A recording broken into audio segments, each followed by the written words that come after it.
victims, Tallyman! May the bells and gongs toll! Welcome to the channel, guys. I'm Warmaster Moloch, and this is a campaign start guide to Epidemius, the Tallyman of Nurgle, who is the new free legendary lord who should be releasing, I don't know, they haven't announced it at the time of recording this video, but sometime towards the end of this month or the beginning of next month. Now, this campaign is a part of the Nurgle rework that has taken place with the release of the tz'arkan DLC that's due to come at the same time as Epidemius is released. So certain things have changed here in the Nurgle campaign, but the main thing I'm going to be talking about is how to fight this campaign, as usual for one of my videos. Now, if these kinds of strategy guides are the sort of things that you're looking for on YouTube, obviously subscribe to the channel, hit like on this video, because I release plenty of these videos and there will definitely be more coming soon.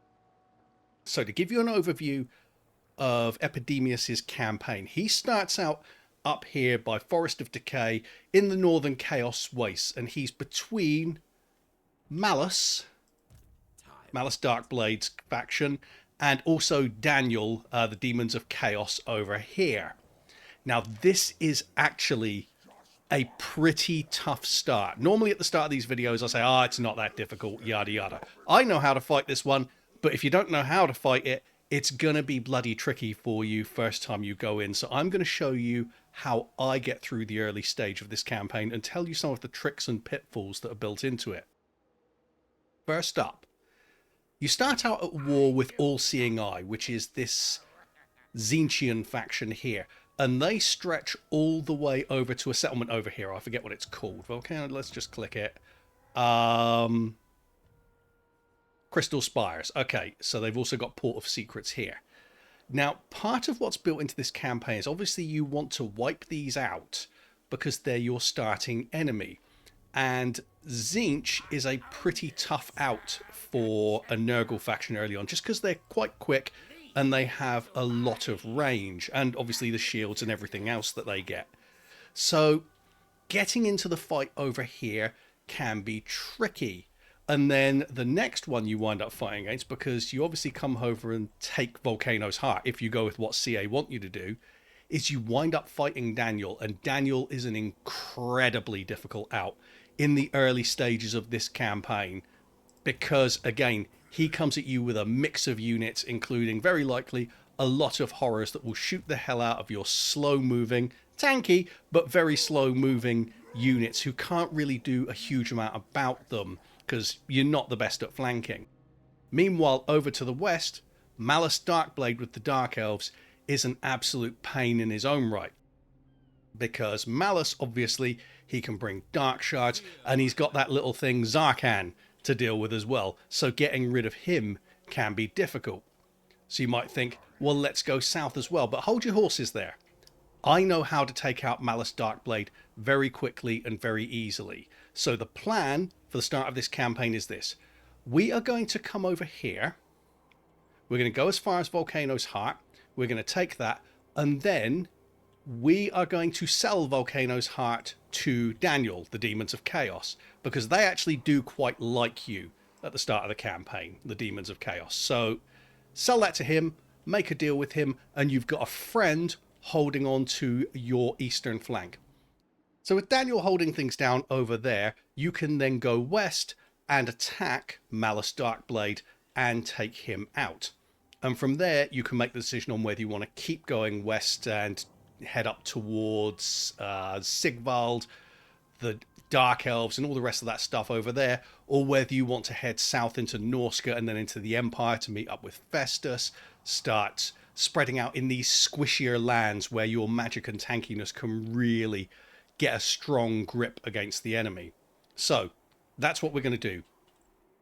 We're going to start out here by putting our hero in here, and we're going to attack this. Now, I take the auto-resolve here. This army is actually kind of a pain in the behind to get rid of, and it doesn't really make any difference whether you decide to auto-resolve it or fight it manually, in my experience. So I am going to go for that, and I'm just going to hit for infections, because we want infections up so that we can get things like recruitment buildings, because they're now tied to infections. as you can see, and also obviously plagues. Now here at Forest of Decay, we're going to put together this spiked palisade garrison building because I want the heroes that are linked to it, because you can get a cultist of Nurgle and an exalted hero of Nurgle, and I want those as soon as possible. We're going to bring Epidemius to here, and we're going to get him Epidemic Outburst and Root Marcher. And for his spellcaster here, Bleeberk, or Bleeberk, whatever his name is, we're just going to get Miasma of Pestilence. And for our research, I generally like to go with Fecundity first, just because you can get a bit of regeneration in with that. But that, guys, is the end of our first turn.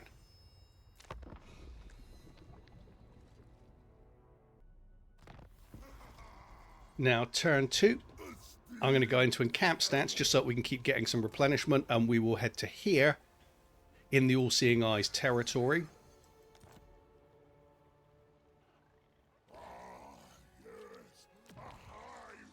And from there, that is the end of this turn. It's a pretty quick one, that one. Okay, turn 3. We're just going to hit Tower of Flies.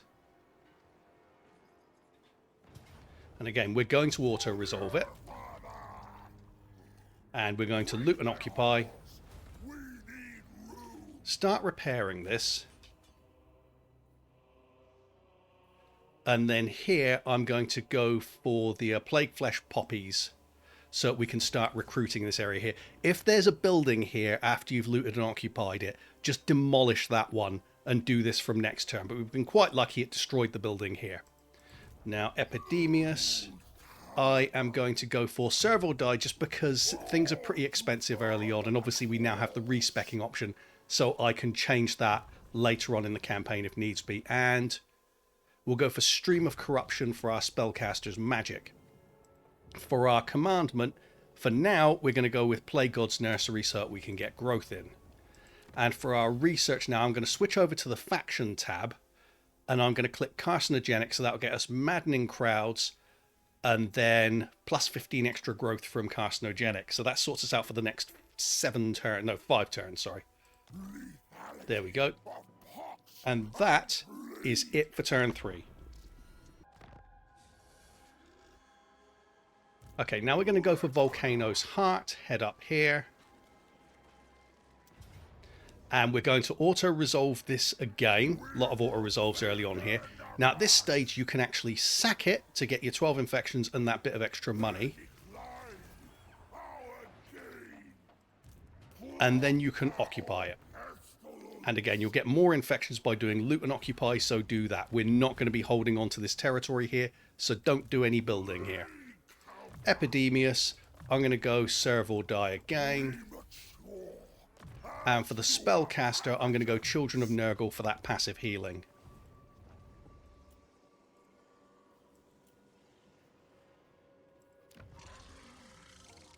And then we're going to end turn 4.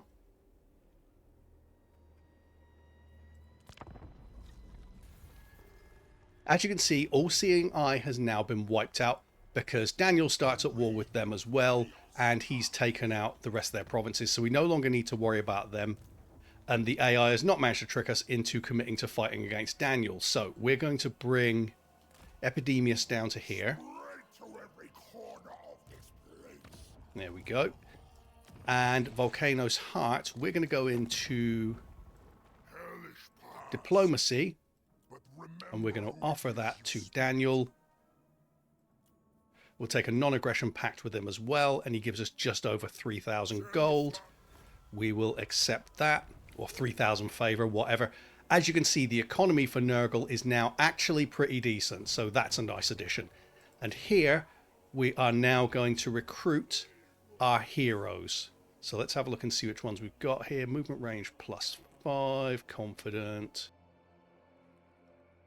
That casualty replenishment is lovely. We will go for that for our cultist, and then for our exalted hero, we'll go for Scaly Skin. And that means we'll be able to embed them in the army for next turn. which is coming up soon.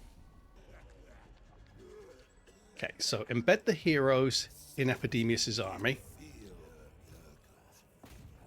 Let our feet blister. And let's just get to moving. And as we do that, I'm going to tell you a bit about my plan on how we are going to deal with Malus. So, first thing you need to do when attacking Malus is you need to take out his Black Ark here, because that will obviously bombard you if you're fighting him live, and it'll also factor into the auto-resolve if you decide to go for auto-resolve instead. And it can be that it turns the auto-resolve against you. So we need to take that out, take out this spare Lord here, and jobs are good essentially from there. Now here, I'm going to take the opportunity to just build up Bilious Cliffs because we've got the money going spare. It's absolutely fine. We haven't recruited yet. And that is going to be the end of turn 6, with the exception of one small change here, which is we're going to move over to Plague God's Greenhouse because that reduces recruitment costs, because we're going to do a lot of recruiting next turn. Okay, turn 7. We're going to bring Epidemius over to here.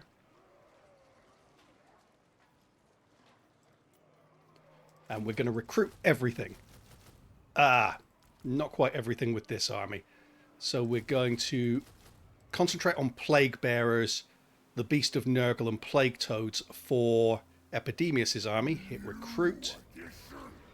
And then we're going to get a Herald of Nurgle of Death. Got Repellent as one option, Strategist for other. We'll go for Strategist. Get him in there. And we will recruit the Nurglings for him there. And as you can see, we've now gone into the negative.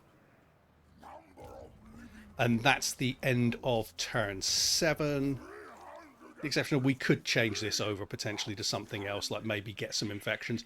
But for now, we might recruit something over the end turn. So if something frees up here, or we decide to use the rush cycle so that we can get to this a bit sooner, we'll decide next turn. So our research is now available again. I feel like going for Children of Nurgle. So Monstrous Abundance and Children of Nurgle just for now, but choose whatever works best for you. Now, Epidemius, we're going to bring this guy to there. And then Epidemius is going to come out and attack the Black Ark, which should immediately retreat. Which is fine.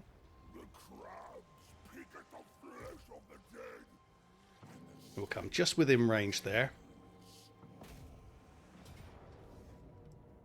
And we'll just auto-resolve that. No need to fight it manually and deal with those bombardments. And we'll take infections. And here we're just going to take Epidemius to there. Stick him in ambush stance, see if we can trick something into coming across to fight with us. And then we will put the smaller army behind.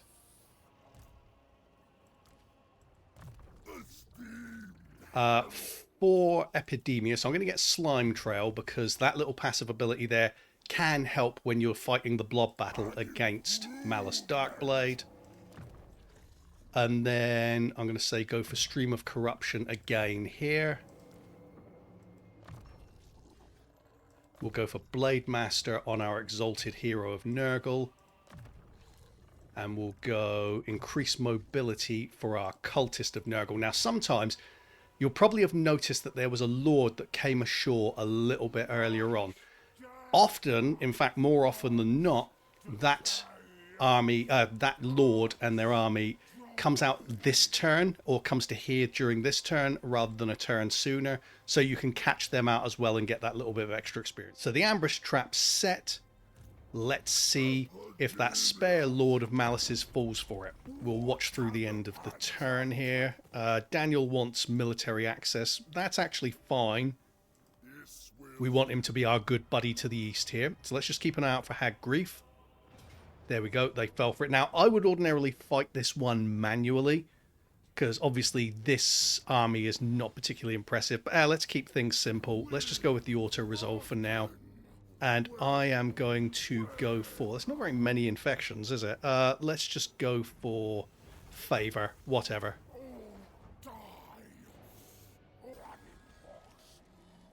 Okay. So, Spellcaster, max out Stream of Corruption for him. Thick-skinned for the Exalted Hero. Infernal Champion for the Cultist. Spirit Leech for this Lord. And now we've got some more units we can recruit for him. So we'll get a couple of units of Plague Bearers of Nurgle and a couple of units of Nurglings. Hang on for a second. Let's put Epidemius into channeling stance. Yeah, because the magic's not great in this area.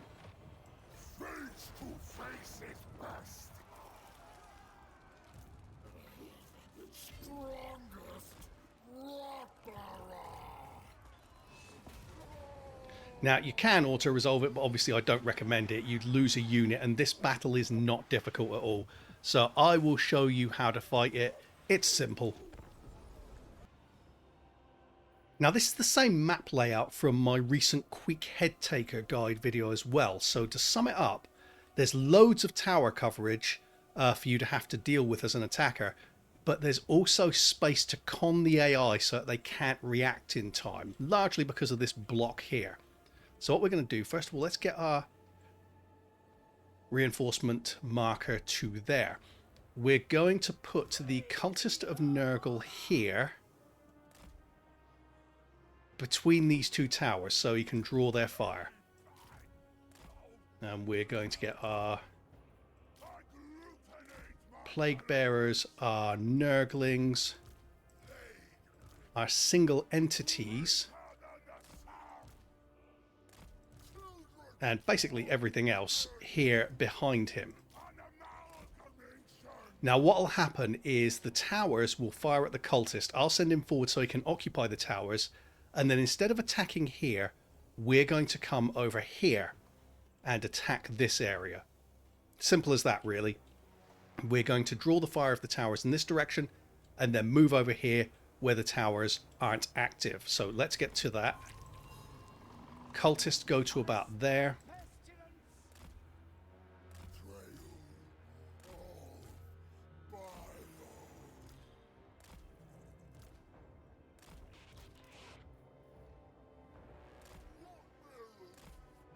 And there we go. Nurgle armies are pretty slow, so I will be cutting and chopping and changing in this video a fair bit so you don't have to watch them just walking places.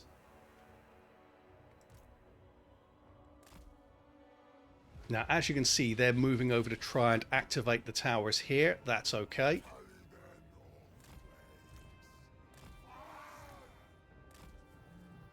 Because these rotflies are surprisingly good at dealing with some of these units. Especially dark shards. Now, single entities I want to have attack there.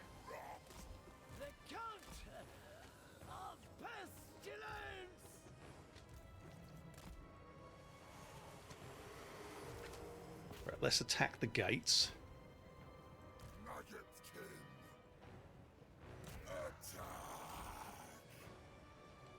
And let's go after these dark shards. And now we can bring the cultists to here.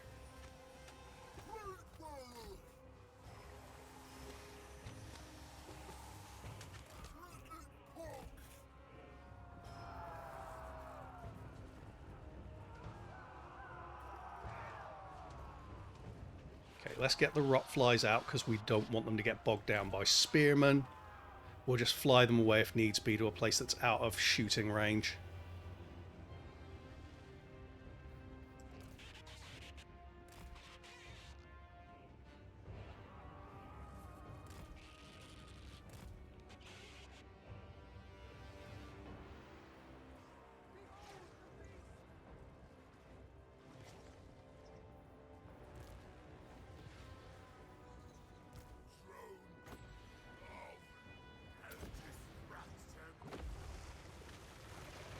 stream of corruption through them quickly.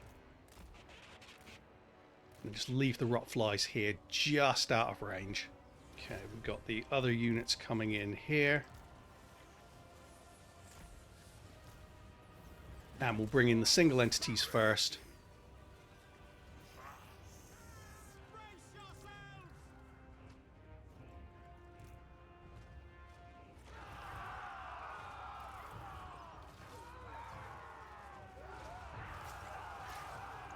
We'll just let them blob up around us, and then we'll hit streams of corruption through them.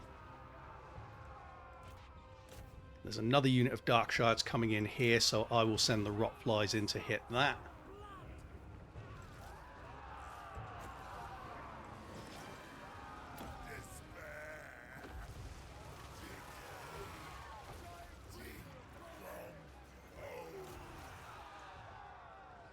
No, let's just charge everyone in. We'll bring in the cultist as well, actually. I didn't even think of him.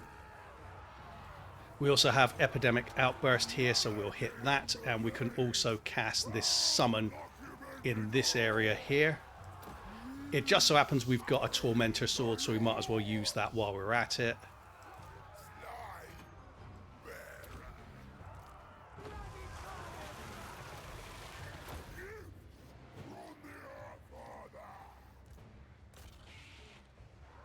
Bring in those Exalted Plague Bearers as well, and at this stage I'll actually start bringing in everything else.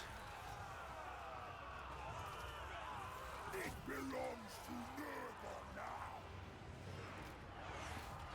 Send the rot flies in again to hit the dark shards. And we'll send the single entities to bog down these guys. And let's just pile everything up in here.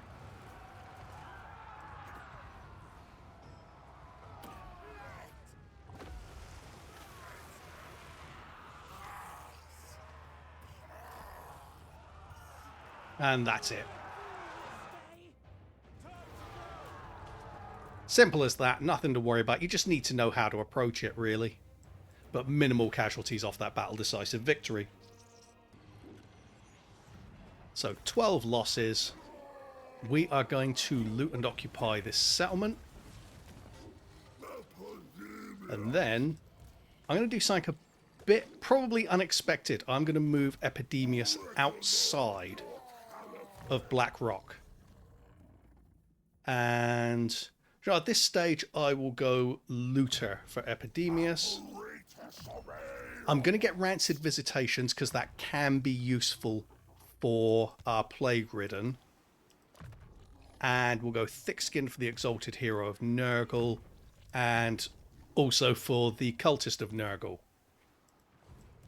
And for the second general here, we'll just stick another one into Spirit Leech. Now, you're probably wondering, actually, we've got another point for the Exalted there. There we go. I must have misclicked that or something. Anyway, you might be wondering, why am I parking outside of Blackrock? And for that matter, going ambush stance with our second general here. The reason why I'm doing that is that sometimes Malus is in this area. Now, usually he's heading over towards Cliff of Beasts because he wants to take that good and early, which he's done. But sometimes he's in this area, so I'm going to do it this way, even though I'm pretty certain he's not in this area, so that you're aware of what to do and why. Now, the reason why I tend to do this is that if he attacks this settlement, it then becomes a siege battle in which we'll almost certainly win the auto-resolve, if not a manual battle with him, because you'll have the tower defenses to help you out as well. If you're inside, you won't get any replenishment at all in the event that he decides he's going to hang out and lay siege rather than just going for a straight attack. If you're outside, he'll normally go for the straight attack, and that's in your favour. But I don't think he's going to do that here. I think he's over by Cliff of Beasts. So let's end the turn there.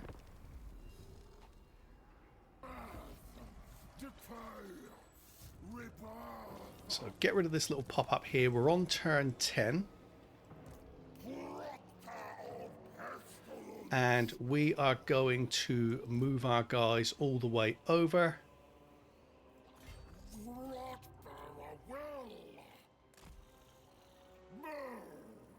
this one to lead the way. Epidemius to go through and do the actual fighting. Is it worth fighting this manually? I'm going to fight it manually. You can probably auto-resolve it, but I'm going to be hyper cautious with it. So let's just do that. You don't need to see this though. So job done with 9 casualties in full speed there. We are going to loot and occupy. We need room.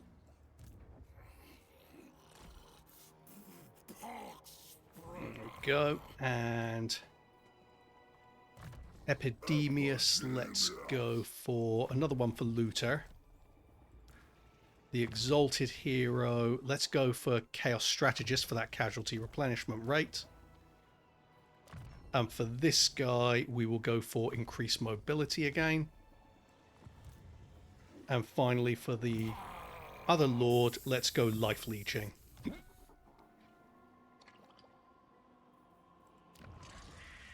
Okay, all is looking good there. We can actually start repairing some buildings now. And then at Bilious Cliffs, let's just go for growth for the moment. Choose whatever you fancy, but I'm just going to go growth there. And that is the end of turn 10. So over the end turn, Malus besieged us here at Blighted Grove. That's not a problem. Normally he will, well, I say normally, more often than not he'll be more over towards this sort of region, so he can't necessarily reach you straight away at Blighted Grove. But it is what it is. It's happened here. So we're just going to fight him a turn or two earlier with a bit less replenishment than we would have liked, but that's okay. Fighting Malus is always a bit of a pain in the ass, but I'm going to tell you how to get through with it. Obviously, we've got our reinforcements in place. If you were a bit concerned about it, what you could do to get yourself some extra units is rush cycle on that, and then you'd be able to recruit, what, another 3 units into your reinforcing army, but you can win without it. I'll show you how to fight it. Alright, the key to fighting Malus Darkblade is to, weirdly, not fight Malus Darkblade. Now, why is that? Because Malus, you spend all that time beating him up, and he's very, very difficult to beat anyway. And as soon as you've done it enough that he starts to worry a little bit, he just turns into tz'arkan, and you've got to do the whole fucking thing over again. It's completely pointless. So what you want to do is rout his army, not him. Because once the army loss penalty hits, he's not unbreakable, not most of the time in a battle anyway. And once you've done that, he will actually run off, and then you can attack him as he's leaving, and ideally kill him then. So what you've got to do is create a situation in which you can just wear out his army while he just sort of flails away and doesn't really affect things too much, aside from obviously racking up a hell of a lot of kills, which he's going to do anyway. So we're going to create a blob, and we're going to position it over in a corner here. It's not the most exciting method of fighting a battle, but unfortunately it's what Nurgle's good at. So I'm just going to create a big old blob here.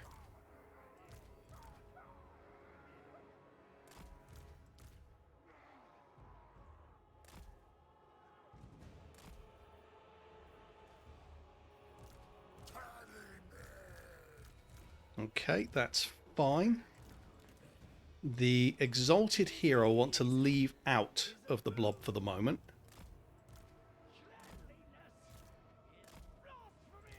Put the Beast of Nurgle there. Exalted Hero here. I'm going to put the Spellcaster furthest along so it's easier for me to spot him. Rot flies over here. What else do we have? Okay, so that and the Exalted Plague Bearers. Just leave them there, not on fire at will at the moment. And what I'm going to do is I'm just going to back the whole army up into this corner and get the reinforcements to come in over here too. I mean, it's going to take a while, but it's okay. I'll cut the battle up so you don't have to watch everything. But yeah, grab that. Over into... Oh, we can go up pretty high here, can't we? fact, that is perfect. So if you're fighting at Blighted Grove, go deep into that corner there. Just speed that up quickly. We'll get the rot flies. I'm going to leave them over here because we want to lure them into this area here.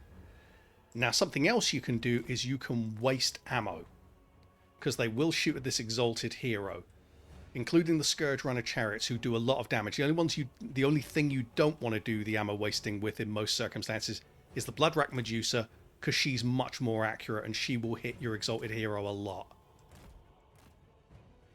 But yeah, for those of you who don't know how to waste ammo in these games, just do this in front of the unit that's firing. Obviously, I won't make you watch me wasting all this ammo, but that's what I'm going to do, because it just makes this a bit easier. Being in that corner will help, though. Okay, so that's the Scourge Runners ammo wasted. Now we're going to add these to the blob as well. I'm going to put the Death Caster behind everything, and this caster behind as well, because we don't want him engaged in the melee. And now we can look to try and waste some ammo on the Dark Shards, depending on where they are in relation to the Bloodrack Medusa, because she is dangerous. Where are the others? There should be another unit of Dark Shards somewhere. There they are.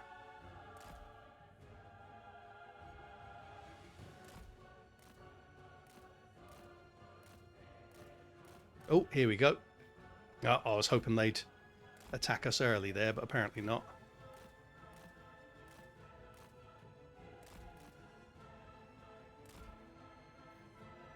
Well, if we can get them to attack us early, that would be lovely, but apparently not.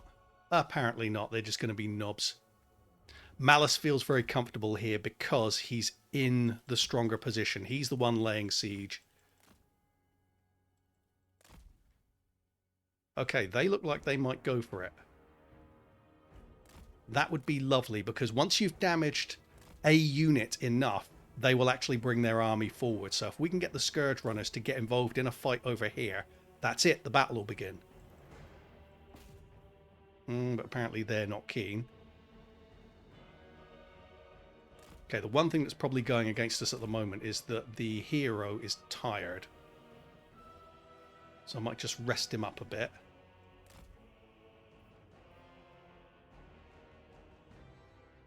Could send the rot flies after the Scourge Runners, but honestly, I don't think they'll measure up too well against them without having a flank on them. Okay, so we've wasted all of their ammo with the exception of the Bloodrack Medusa, and we're now fresh because we waited around a little bit. Now all we need to do is provoke them into attacking us. Now that can be easier said than done, because as I've mentioned, he's pretty comfortable in this position, Malus, so we've got to get into a position where he will feel like he can get a hit off. Now that hero is chasing us, which I wanted, but he's pretty damn quick, so let's slow this down. I want to get the hero back into the blob. All you need to do is damage one unit enough and they will go for you then. I'm going to put these on fire at will now, because I would love for them to beat up this master. Just get into the blob, mate. Just get into the blob.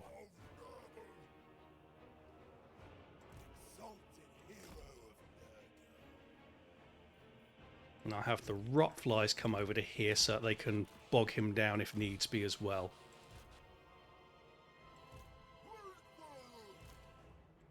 Right, shoot him.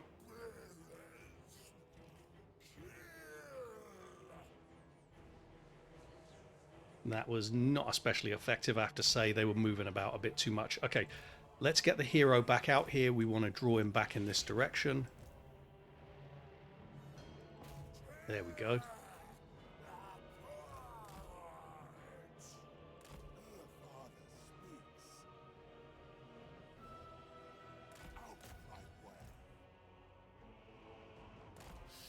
And now what we'll do is we will get the Beast of Nurgle and the hero to beat the crap out of this guy.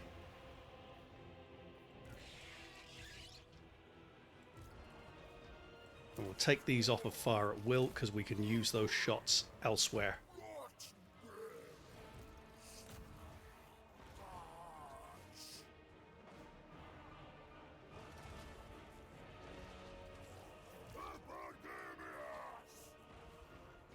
There we go, and now we'll get the Rotflies to come in and get him to rout. If we can kill him, that's even better. But that should now... There we go, they're already on their way. Let's get the lads back into the blob.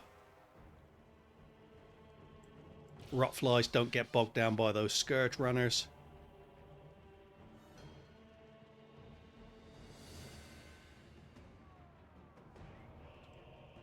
So I want to use these to do a bit of rear charging.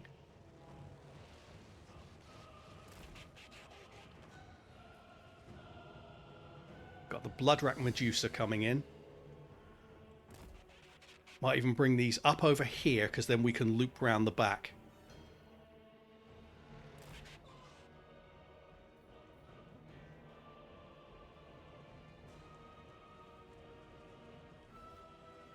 Look at these lovely blobs here. Wouldn't it be nice to have a flying spellcaster?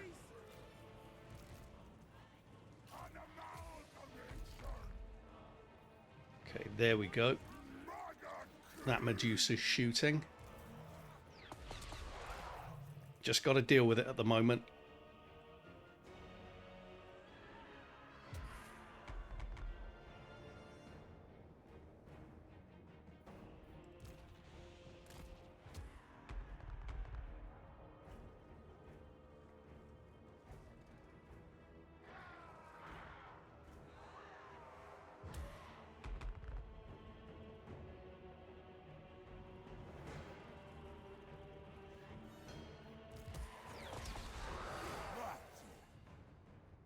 There we go.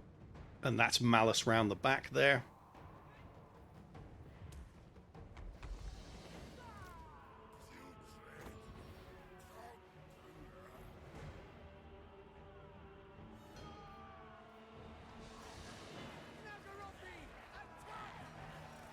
Okay, just let them dive into the blob. Don't use any magic on them just yet. We want this blob to come in nice and close, and then we will hit Stream of Corruption through them. And then once they're bogged down in this area, we can keep doing the same thing. Stream of Corruption, Stream of Corruption.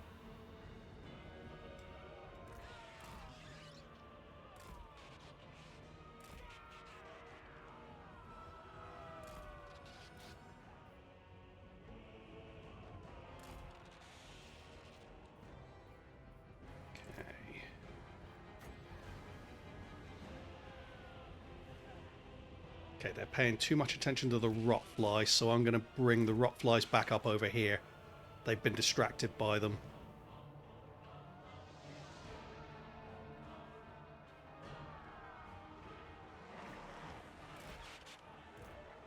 We're holding on to our Exalted Plaguebearer ammo because we want that to be in use when we've got something a bit chunkier in terms of blobbing to hit. Okay. We ready? There we go.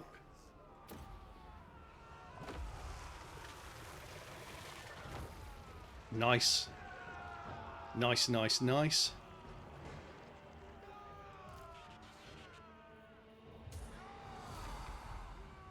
I'll have another one in a sec.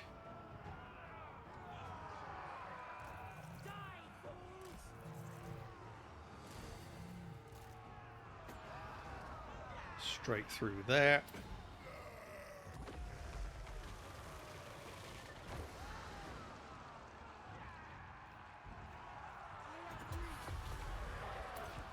Let's hit that little nerf on Malus there.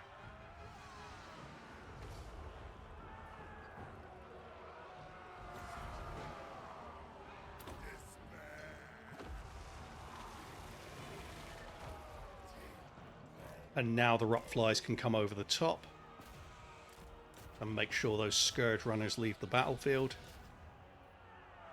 And at this stage, I can let the Exalted Plaguebearers fire at will.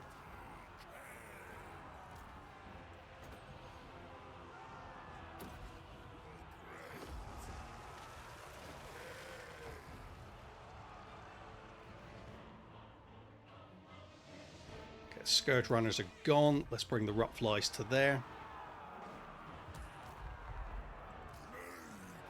And now we'll add these to the blob, and Epidemius can summon some more Exalted Plague Bearers.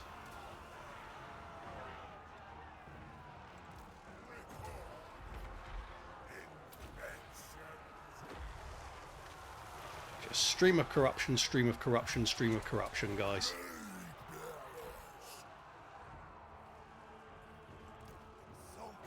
Stick that nerf on Malus again, just reduces charge bonuses. Stream of corruption again. Aim the Exalted Plague Bearers into the blob.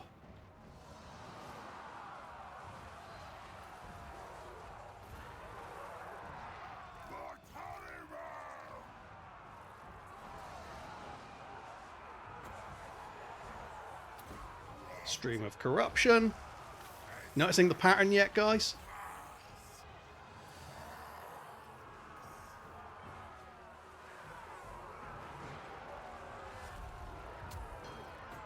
And now we'll heal up that Exalted Hero with our Fecundity. Stream of corruption again. And Blayberk has now got a massive number of kills to his name. And victory is within our grasp. I'm going to bring in the Rotflies.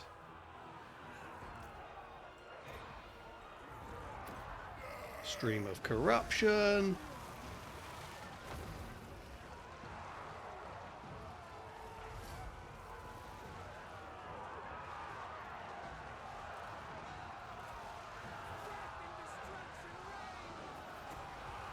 Stick that on Malus, who's right at the heart of our blob now. And now at this stage, I'm going to stick Spirit Leech on the Bloodrack Medusa. I'm going to pull Epidemius through. And he can start using his area of effect stuff here on the enemy. He's got the Tormentor Sword, so I'll use that while we're at it. But we've basically done it here. Let's get the Beast of Nurgle and basically every single entity up against this Bloodrack Medusa.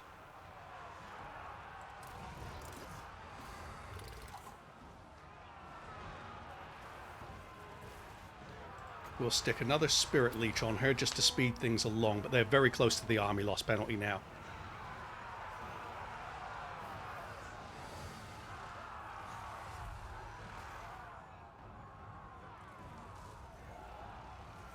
There we go, she's almost done.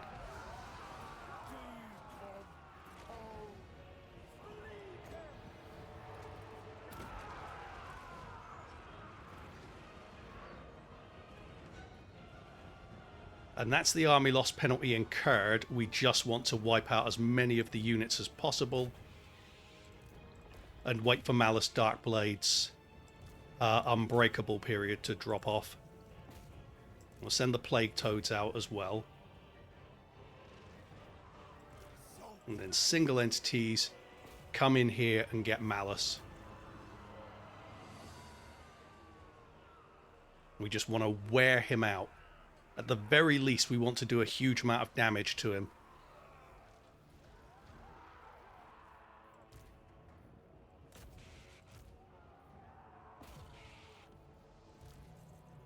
We'll just eat up as much of his army as we can. Because now he's not going to turn into tz'arkan, and we can do as much damage as possible to him. Ah, that didn't really do anything. He was out of the way there, but that's fine. We'll take him out without having to deal with tz'arkan in the future. Oh, he got out. That's okay. We'll just keep nibbling away at him. In fact, let's get the Rotflies in to attack him. That'll hopefully slow him down a fair bit. It's more important to take out Malus than the rest of the army. Because Malus is a pain in the ass. We're shepherding him back towards everyone else. There we go. And with that in mind, and that done, we can take care of the rest of his army, or as much of it as we can get to. And to be honest, we might as well call it there. So, long battle, a lot of cheese involved if you really want to do it as well as possible. You don't necessarily have to. I've shown you how to fight it. If there are tree groves available, obviously you can do things like hiding in the trees to avoid missile fire and to bog down the enemy cavalry a bit more. You can even hide your plague toads in a different grove of trees so you can then get rear charges on with them. I've done that in some of my test campaigns, but that was in situations in which we weren't fighting at this settlement. It was further along when Malus has taken longer to get there. But this is like the hardest version when you've had the least replenishment time. So it's good that you've gotten to see this. There we go. And we didn't lose a single actual unit, only some garrison units. So that was really good for us. I'm going to say let's take the replenishment now so we can move on as fast as possible.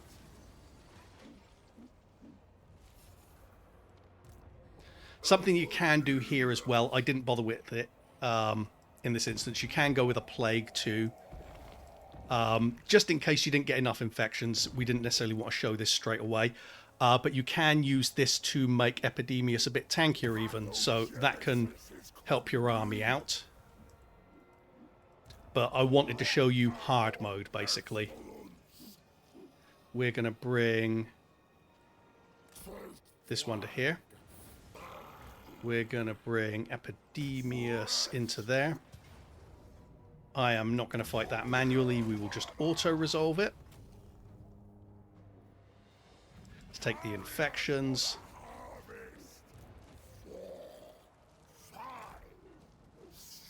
And then what we'll do as well is we'll get rid of these pop-ups because they're stopping me from doing what I want to do. Yes, yes, yes. Jesus Christ. Yes, we get it. We did a lot of stuff. Okay. Let's swap some units around so that they've both got the plague. Epidemius. Let's go Unholy Resilience. And then I'm going to say go for Lightning Strike. It is useful to have. I'm going to go Evasion here and Fleshy Abundance for the Spellcaster, who was the man of the fight in the last battle. For this guy, we will go Stench Ridden and Thick Skinned. Thick Skinned for the Cultist of Nurgle. And for the other Lord, we will go Doom and... it's not Doom and Darkness I like, is it? It's Soul Blight normally. That's the... Yes, I quite like Soul Blight. So we shall go for that for him. There's going to be a rebellion at Blackrock soon. That's absolutely fine. We'll get there in plenty of time. We'll end the turn there.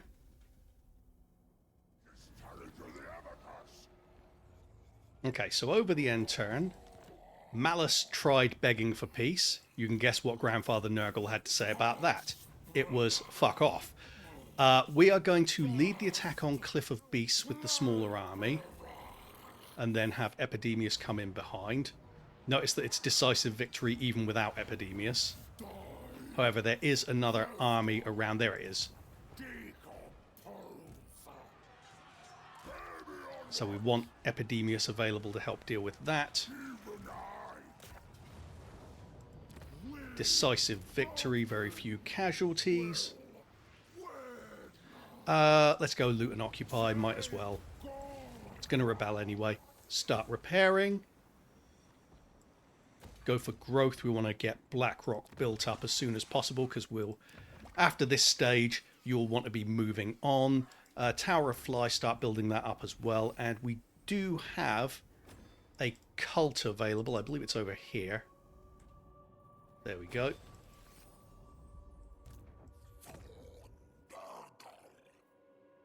Yeah, I'm just going to go with the infections one for now. Infections are good.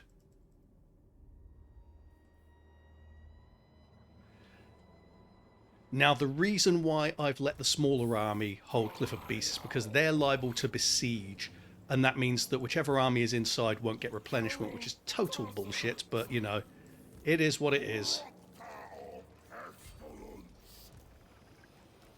And this guy can now get extra Soul Blight. Imminent Rebellion, we knew that was coming. The commandment here, I am going to go with Growth. And we will end turn 12 there.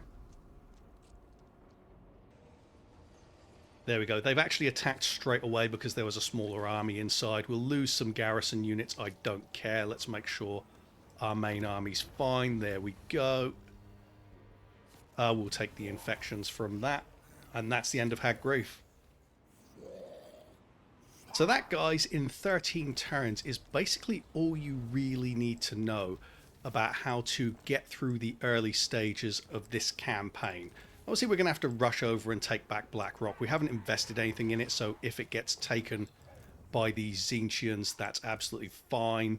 We'll take it back, no problem, but you just forced march over to here. And to there.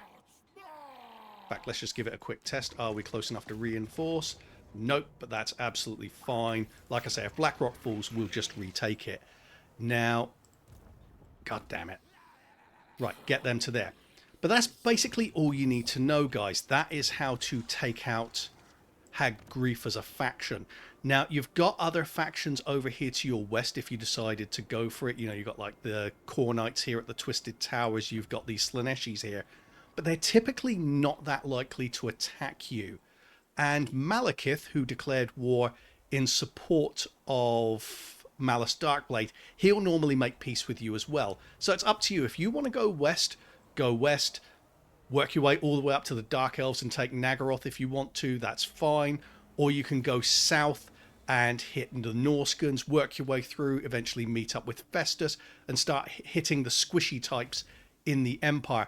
Or you can go and have a bit of fun with Macison, or however you pronounce that name, over here, because he's in the Norse Dwarf territory here. Or you can head over and help Daniel take on Boris Ursus over here.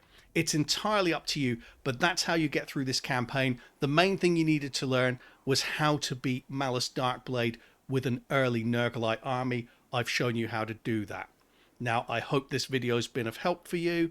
If it is helpful, or you've just enjoyed it, once again, I'd appreciate you hitting like and subscribing for future videos. But in the meantime, I really appreciate your time watching, guys, and I hope to see you in the next one. There will be more guides coming out for Thrones of Decay very soon. Thank you.